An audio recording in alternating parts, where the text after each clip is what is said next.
Hey, it's Naftali. Thanks for joining me on the Humans Working Book Marathon. The title of today's section is Rapport. So what the heck is rapport? Well, this whole book is kind of about rapport, and it's got stories of rapport and rapport. I could have just named it Rapport for that matter. But let's talk in depth a little bit about what rapport is and the benefits of it, if you will.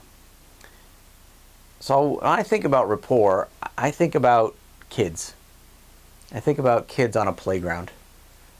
Now kids, of course, have preferences. Some like activities that are a little bit more quiet or passive. Some like more that are active. Some like more feminine games or toys. Some like more masculine. Some like loud things. Some like quiet things.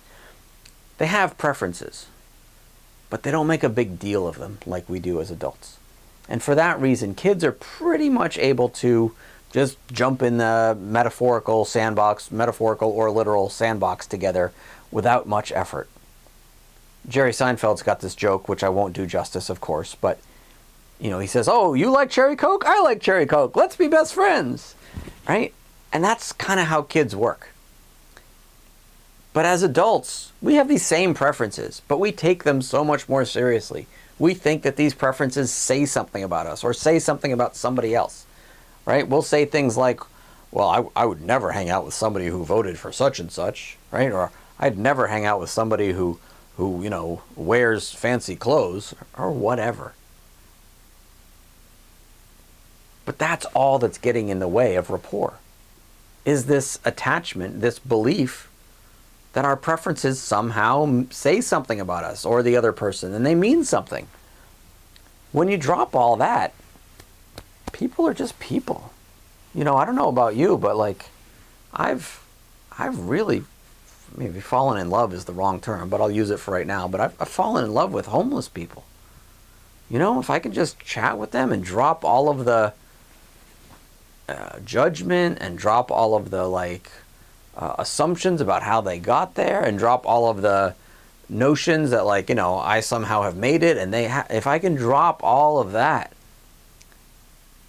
maybe and drop all of the notions that they smell or whatever, man, you can get some really amazing conversations. And even if the conversations themselves don't make that much sense, it's a closeness that you can feel in your heart with just about anybody, if you're willing to let that other stuff drop, right?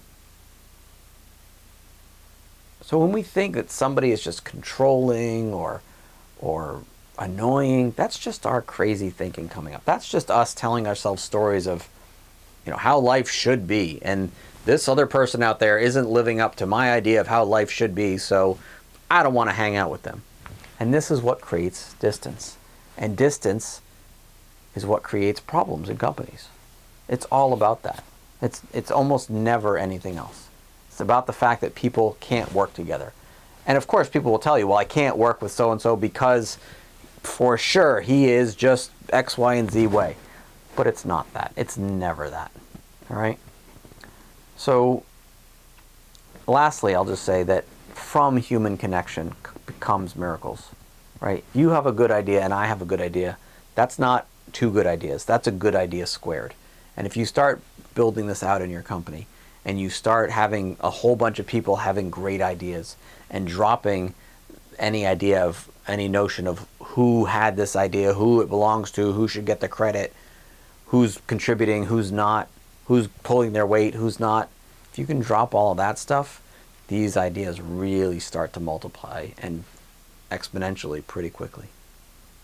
All right. So with that, I'll leave you and I'll see you on the next one. Cheers.